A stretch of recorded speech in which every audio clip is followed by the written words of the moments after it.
Instagram broadcast channel invite on your Instagram account. Open up your Instagram app.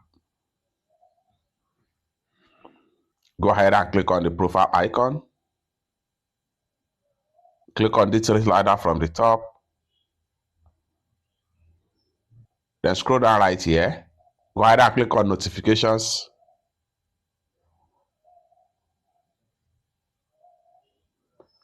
Then scroll down right here. Click on messages. Then here you go. Scroll down right here. Channel invite. Switch to off. And you are done. It's that simple. For more useful tutorial, tips and tricks about Instagram settings like this, consider to subscribe.